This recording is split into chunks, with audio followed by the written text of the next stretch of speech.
Estamos dando início a mais um Momento Saúde. No primeiro bloco, o ortopedista da Unicamp, João Batista Miranda, fala sobre artroplastias. Vamos saber o que é isso? A artroplastia é um procedimento cirúrgico no qual você usa um implante, que a gente chama de prótese, para substituir uma articulação que tem uma patologia e que danificou completamente aquela patologia. Numa situação como essa, as pessoas sofrem muito. Por quê? Causa muita dor, tem dificuldade para andar, para caminhar, para se movimentar, para tudo. A pessoa não vai falecer por causa de uma doença articular, mas ela vai perder totalmente a qualidade de vida. Então, o objetivo de uma artroplastia, de uma prótese, é você refazer a função daquela articulação que se danificou para que a pessoa volte a ter uma grande qualidade de vida.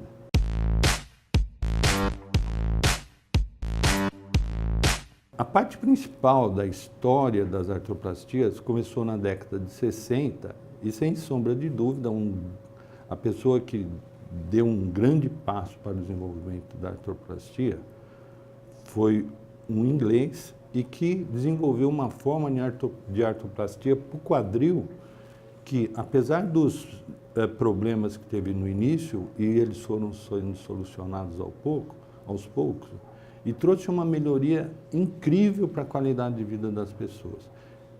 E esse tipo de artroplastia, ele se consagrou, se desenvolveu e o mundo todo adotou. Como deu certo no joelho, outras articulações também passaram a ser submetidas a esse procedimento. Hoje em dia, os dois locais mais comuns é o quadril e o joelho. Hoje, inclusive, o joelho, o número de cirurgias de próteses no joelho está superando o número de cirurgia de próteses do quadril. Mas tem prótese para ombro, tem prótese para cotovelo, tem prótese para punho, tem prótese para tornozelo, então para praticamente todas as articulações, não tão bem desenvolvidas como as próteses de quadril e de joelho.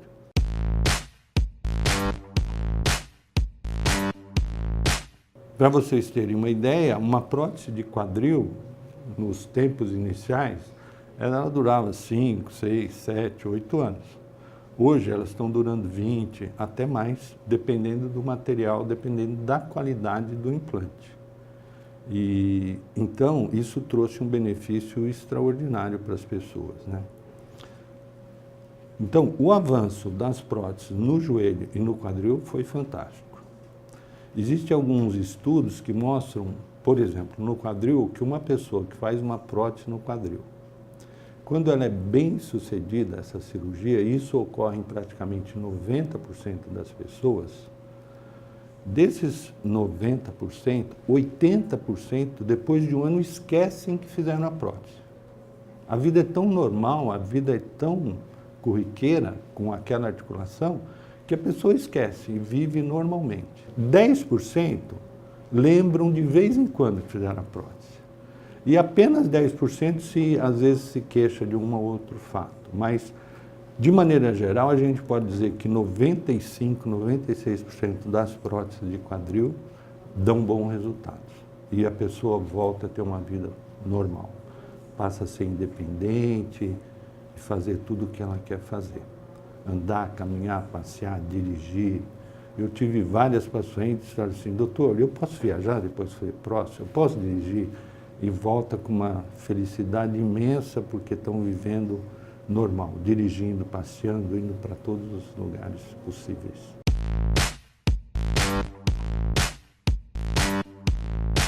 Eu fiz a ortopedia para fazer prótese em pacientes jovens, mas ela é muito mais apropriada para o paciente idoso. Então, você faz, por exemplo, uma cirurgia num paciente com 70 anos de idade, uma cirurgia que tem durabilidade de 20 anos, ela praticamente resolveu o problema da vida dela, né?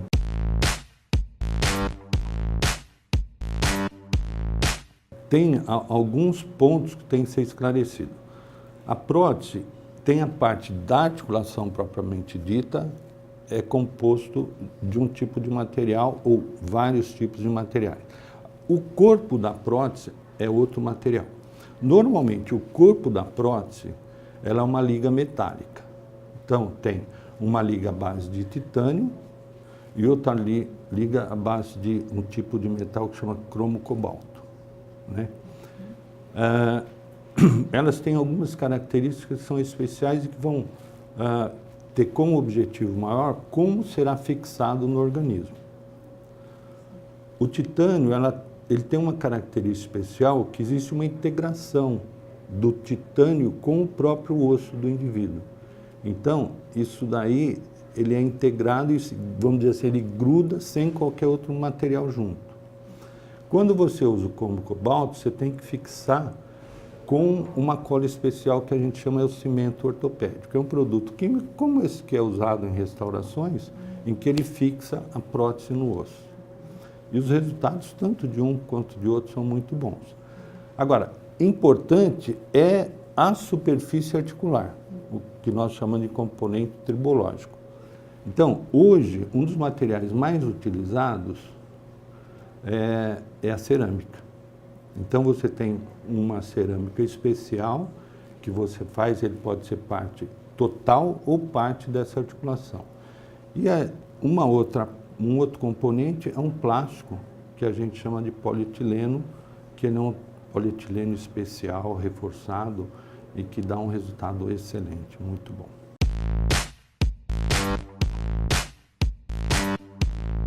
Geralmente o joelho é de pessoa idosa mesmo que tem artrose, né?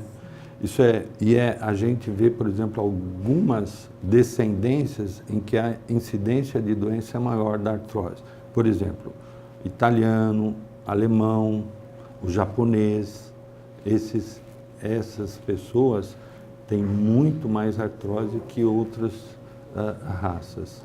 E depois dos 60, a artrose começa a piorar, começa a se intensificar a degeneração e a incapacidade é muito frequente. É a composição genética, né, de cada um deles, e isso leva a um determinado formato no membro inferior e que dá uma sobrecarga maior no joelho, e com a sobrecarga, com os anos, com a idade, com o peso, uma série de fatores, a artrose se intensifica.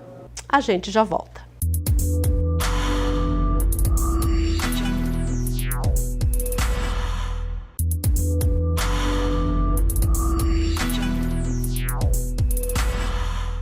Agora o assunto é lesões em transplantados renais. Lembrando que o rim é o órgão mais transplantado no Brasil.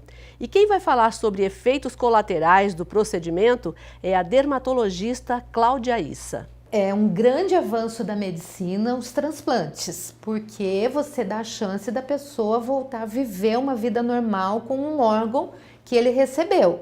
Então, por exemplo, o paciente submetido à diálise, tinha aquela vida limitada, diálise 3 vezes por semana, ele recebe um rim novo e ele volta a ter uma vida normal. Então, isso é maravilhoso em termos da medicina.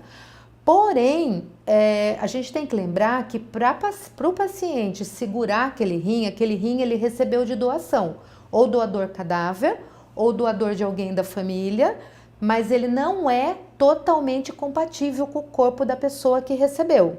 Então ela tem que tomar uma série de medicamentos para enganar, vamos dizer assim, entre aspas, o sistema imunológico dela, para o sistema imunológico não atacar o rim. Senão ele ataca o rim ou o fígado, qualquer órgão transplantado, e destrói aquele órgão. Então, para ele ficar com aquele órgão transplantado a vida toda, ele toma uma série de medicamentos a vida toda. Nunca deixa de tomar para que o sistema imunológico dele se amenize e não ataque o órgão transplantado. Só que esse remédio, ele não é seletivo só para o rim ou só para o fígado. Ele acaba mexendo em todo o sistema imunológico, inclusive no sistema imunológico que defenderia de um fungo, de uma bactéria e de um câncer de pele.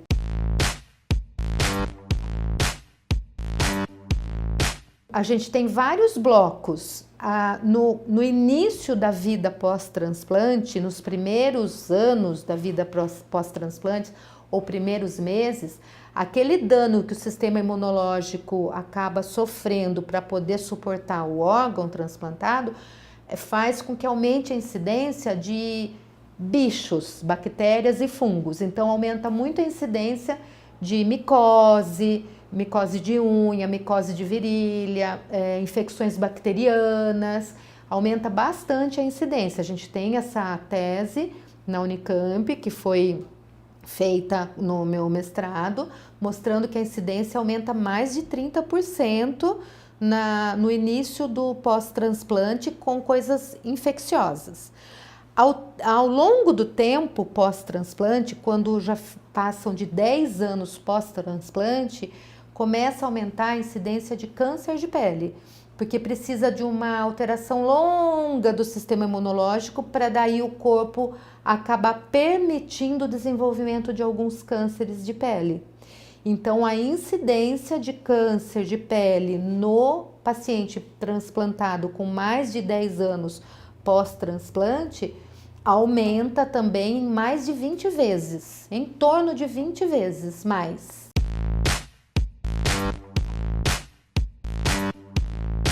Com isso, o que a gente tem para dizer para o paciente transplantado?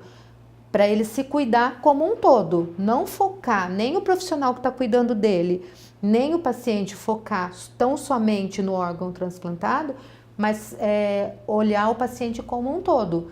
Porque às vezes a gente está tão preocupado que aquele rim vingue, que ele sobreviva com aquele rim, e ele vai ter um câncer grave de pele. Por exemplo, melanoma, que são cânceres que podem, inclusive, ter consequências graves.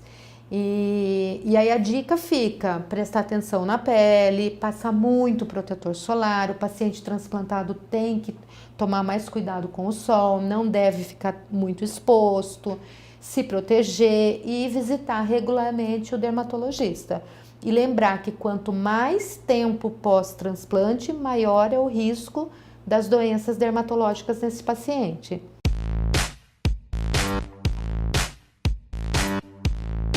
Porque aí são vários profissionais que vão seguindo esse paciente, né?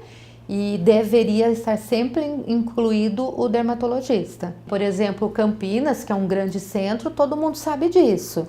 E isso também é divulgado nas aulas no congresso, tem muitas aulas, tem aulas só sobre isso. Então, sim, hoje em dia, sim. Lá no começo do transplante, que essa tese minha do mestrado foi em 90, 91, e aí poucas pessoas sabiam disso. Hoje em dia, todo profissional já sabe, dermatologista também, principalmente em centros maiores, né?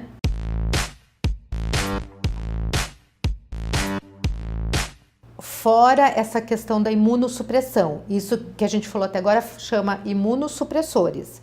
Fora isso, também o paciente, logo no pós-transplante, ele toma, em geral, doses mais altas de corticoide, ou ele vem tomando corticoide para esperar o transplante, dependendo do caso.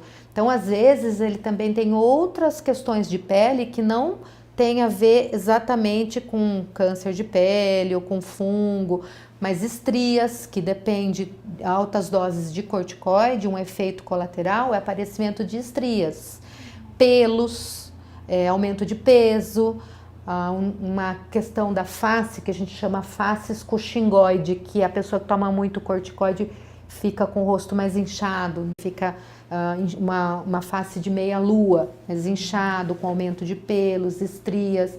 E se a gente está falando, às vezes, de jovem, que tem muito jovem transplantado, meninas de 14, 15 anos, para ela é muito impactante o corpo que se enche de estrias, porque dá um edema, dá um inchaço e aparecem as estrias por consequência do corticoide.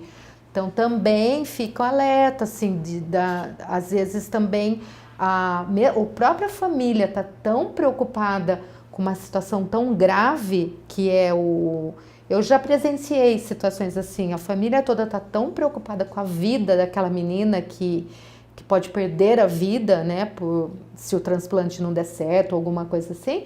E, na verdade, a menina mesmo, ela está preocupada com as estrias dela, porque ela tem vergonha, porque ela não vai pôr um biquíni, um maiô. Então, esse lado também tem que ser lembrado, né? Dependendo da idade do paciente, também é impactante para ele, né? Porque às vezes a pessoa até fica deprimida por causa disso, né? Então, a gente tem que pensar no benefício do paciente. Às vezes, eu pensando, falar, mas isso não é nada, mas a acne, o corticoide também dá muita acne. Então, imagina a situação de uma menina de 14, 15 anos, que ganhou 20 quilos, que teve aumento de pelo, que teve estrias e teve acne. Para ela, isso é muito grave. A gente tem que respeitar, né? Tentar cuidar com o maior carinho possível, respeitar essa visão da paciente.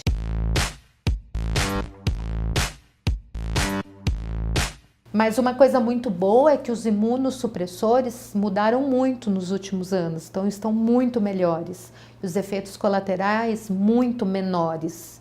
E isso está facilitando muito a vida dos transplantados, né? E reduzindo esses riscos todos que eu falei, estão sendo reduzidos ano a ano pela ação dos imunossupressores mais modernos. No próximo bloco, vamos conhecer a carreira de um hematologista.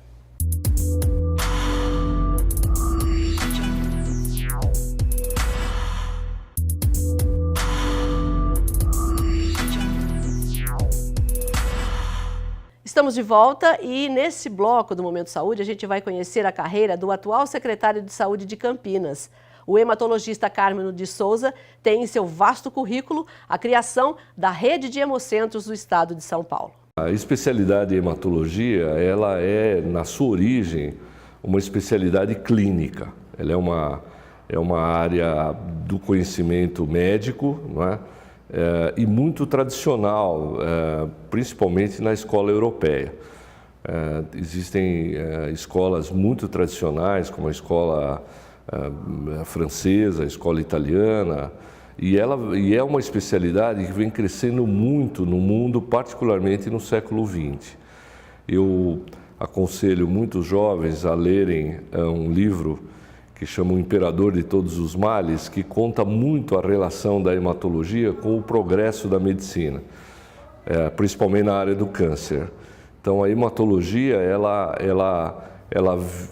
foi a base da oncologia moderna e, em grande parte, a hematologia contribuiu muito para os critérios de pesquisa, pesquisas clínicas, não só na área do câncer, como em outras áreas. Então, a hematologia, independente do benefício direto que ela dá aos pacientes, ela deu uma contribuição extraordinária à ciência também, não é? Eu sempre digo que a nossa área é uma área onde nós temos 3 pilares.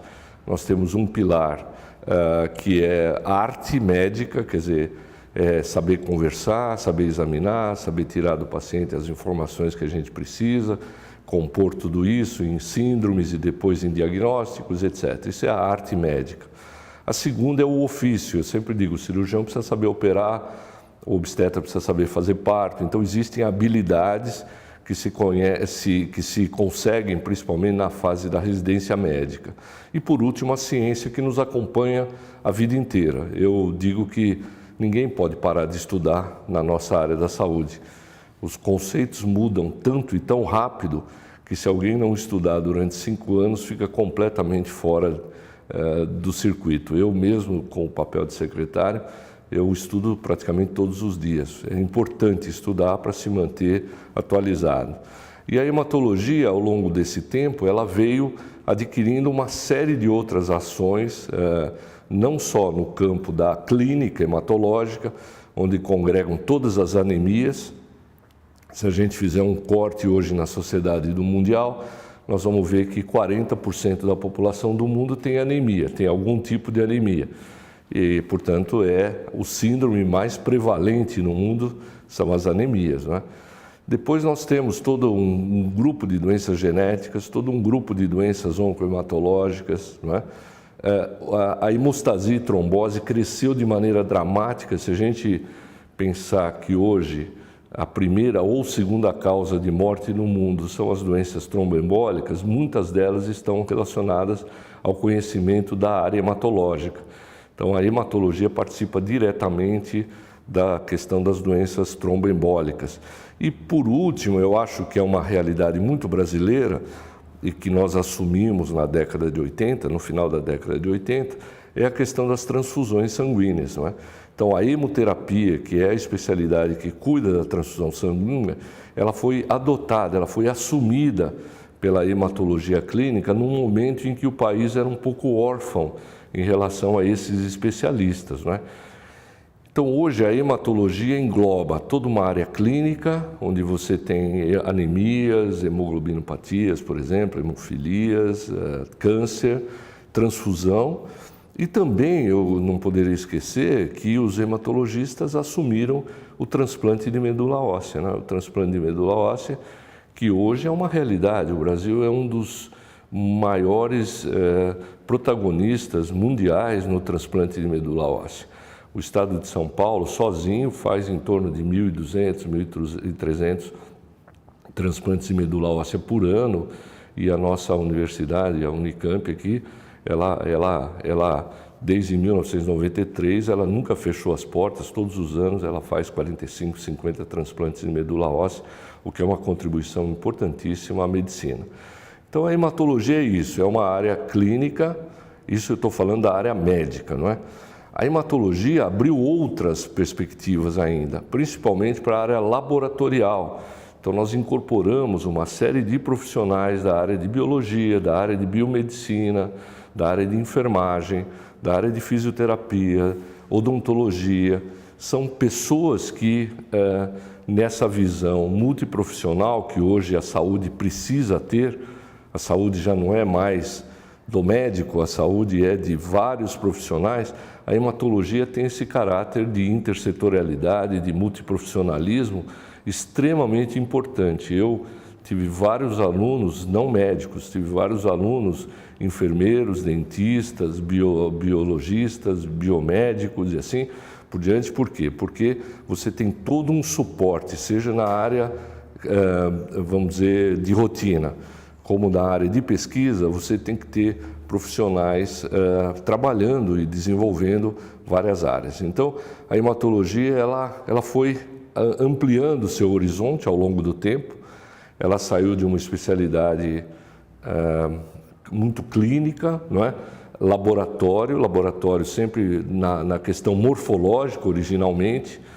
A hematologia tem uma característica interessante porque ela é quase uma especialidade que quase se basta, porque o clínico examina, colhe sangue, olha, faz o diagnóstico, ou manda para o laboratório, ele controla e ele faz a terapêutica.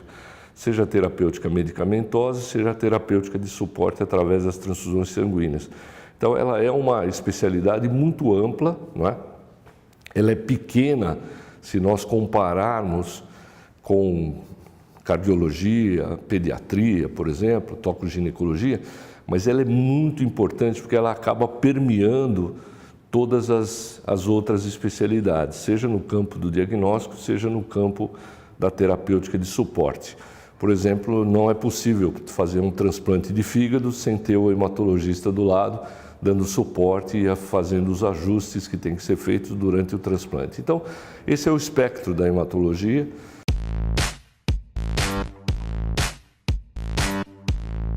Eu sou hematologista desde 1975, quando eu me formei médico, entrei na residência, fui o segundo residente da Unicamp em hematologia. Sou professor da Unicamp desde 1979, fiz o meu doutorado em 1986, fiz a minha livre docência em 1996, fiz o meu professor titular em 2001, não é? Fiz o meu pós-doutorado na Itália, na Universidade de Gênova, onde eu fiquei nos anos 97 e 98, e tenho uma carreira científica bastante sólida, junto com obviamente, com os meus colegas da Universidade de Campinas, mas não só. Eu acho que hoje ninguém faz nada sozinho. Hoje existem cooperações no âmbito nacional, existem cooperações no âmbito internacional, e isso potencializa muito o conhecimento e potencializa muito a nossa carreira, né? Eu acho que é uma carreira praticamente toda ela dedicada à hematologia e hemoterapia, com alguns interstícios, como eu costumo dizer, né, que foram conjunturais na minha vida. Durante 2 anos eu fui secretário de Estado da Saúde e fui alçado ao cargo de secretário por ter criado o programa de sangue do Estado de São Paulo, que até hoje está aí, é um sucesso, a criação dos hemocentros, a hemorrede do Estado de São Paulo. Isso me deu essa função de 2 anos lá de secretário, em 93 e 94, e depois, agora, me honra muito o cargo de secretário municipal de saúde. Eu devo tudo a Campinas e acho que é uma forma de trabalhar pela minha cidade, a cidade que eu adotei, é uma coisa muito importante para mim, para minha família e para o grupo que eu trabalho. O Momento Saúde fica por aqui, espero que você tenha gostado.